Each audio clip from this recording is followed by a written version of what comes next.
नमस्कार साथियों, हिंदी पीडिया चैनल में आप सभी का एक बार फिर से अभिनंदन। आइए आज एक नए विषय के साथ चलते हैं। आज पढ़ते हैं हिंदी साहित्य के आदिकाल की प्रमुख प्रवृत्तियाँ। इनसे परीक्षाओं में प्रायः प्रश्न पूछे जाते रहे हैं। तो आइए आदिकाल की प्रमुख प्रवृत्तियों को पढ़ते हैं। आदिकाल की प्रवृत्तियाँ। कल्पना की प्रचुरता। आदिकाल के साहित्य में कल्पना की प्रचुरता देखी जाती है। ऐतिहासिकता का अभाव। आदिकालीन साहित्य में ऐतिहासिकता का अभाव भी दिखता है। प्रामाणिकता में संदेह।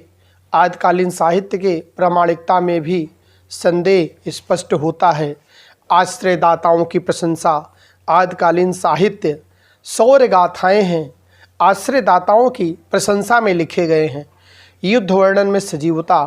आदिकालीन साहित्य में युद्ध वर्णन में भी सजीवता देखने को मिलती है। वीर और संघर्ष का समन्वय। वीर रस के साथ साथ वीरता और संघर्ष का समन्वय दिखता है।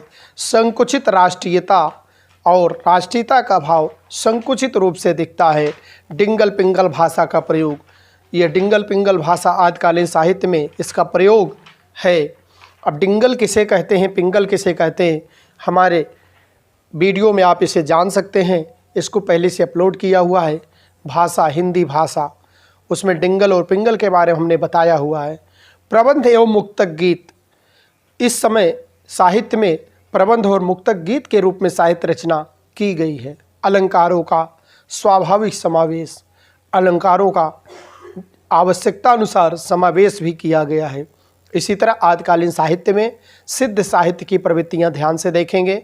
ज्ञान की उपेक्षा, वर्णाश्रम व्यवस्था, रूढ़ि एवं आडंबरों का खंडन, योग के क्षेत्र में काया साधना की विभिन्न भूमिकाओं का निरूपण, शून्यवाद की प्रतिष्ठा, वाम मार्गी साधना पद्धति, संध्या भाषा शैली, साधनात्मक रहस्यवाद, शांत एवं श्रृंगार रस की प्रधानता, सद्गुरु की महिमा का प्रतिपादन, अंतर्मुखी साधना पर बल, संगीतात्मकता। अंतर्मुखी साधना पर बल और संगीतात्मकता, इन सभी विषयों पर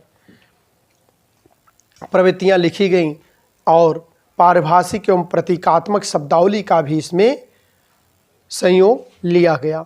नाथ साहित्य की प्रवृत्तियां। शून्यवाद की प्रतिष्ठा की गई। हठ योग की साधना पर बल दिया गया। शैव मत का प्रतिपादन किया गया। निवृत्त मूलक मार्ग का प्रतिपादन, साधना के क्षेत्र में नारी का बहिष्कार, वर्णाश्रम व्यवस्था पर तीखा प्रहार, सदाचार और नैतिकता पर बल दिया गया। संध्या भाषा शैली का प्रयोग किया गया। पंचमाक्षर का त्याग, वाम मार्ग का त्याग, संगीतात्मकता, सद्गुरु की महिमा का ज्ञान, इस तरह से प्रवृत्तियां रहीं।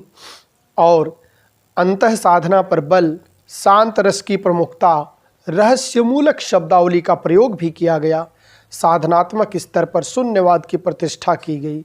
इसी तरह से जैन साहित्य की प्रवृत्तियां। जब हम देखते हैं आदिकालीन साहित्य में जैन साहित्य सामने आता है तो इसकी प्रवृत्तियां क्या क्या रही हैं, इसकी प्रवृत्तियां क्या क्या रही हैं। रहस्यवादी विचारधारा का समावेश, जैन धर्म की प्रतिष्ठा, विरह की मार्मिक व्यंजना, आध्यात्मिक चिंतन की प्रधानता, संस्कृत और समाज का अंकन, नारी रूप का चित्रण, वायु उपासना, पूजा पाठ, आत्मानुभूति पर बल, रस निरूपण। इस तरह से जैन साहित्य की प्रवृत्तियां जो हैं, जैसे प्रेम के विविध रूपों का चित्रण भी है, अलंकार व छंद योजना भी है, भाव व्यंजना की अभिव्यक्ति की गई है, गीत तत्व की प्रधानता जैन साहित्य में रही है। इसी तरह से आप बात करते हैं आदिकालीन साहित्य के अंतर्गत रासो साहित्य की प्रवृत्तियाँ। ऐतिहासिकता एवं राष्ट्रीयता का अभाव पाया गया। प्रशस्तिपरक काव्य ज़्यादातर लिखे गए। अतिशयोक्त व्यंजनों की अधिकता रही। अतिशयोक्त वर्णन जो इसमें अधिक रूप से किए गए। युद्ध का वर्णन किया गया। वीर और श्रृंगार रस का निरूपण रहा। शौर्य गाथात्मक काव्य लिखा गया। डिंगल पिंगल भाषा शैली का प्रयोग, नायिका का नक्श वर्णन, रूप वर्णन भी किया गया।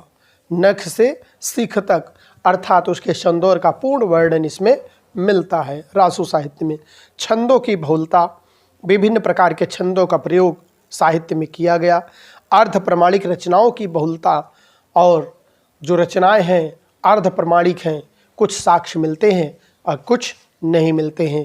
विरहानुभूत की मार्मिक अभिव्यक्ति, इसी तरह से प्रकृति के स्वरूप का चित्रण भी रासु साहित्य में किया गया। इस तरह से आशा करते हैं आज के इस आदिकालीन प्रवृत्तियों के बारे में आपने अच्छे से जाना है। इससे जुड़ी कोई भी समस्या आपके मन में है तो कमेंट करके हमें बता सकते हैं। इसी तरह अगले दिन भक्तकालीन के प्रवृत्तियों के साथ मिलेंगे। धन्यवाद। जय हिंद, जय भारत।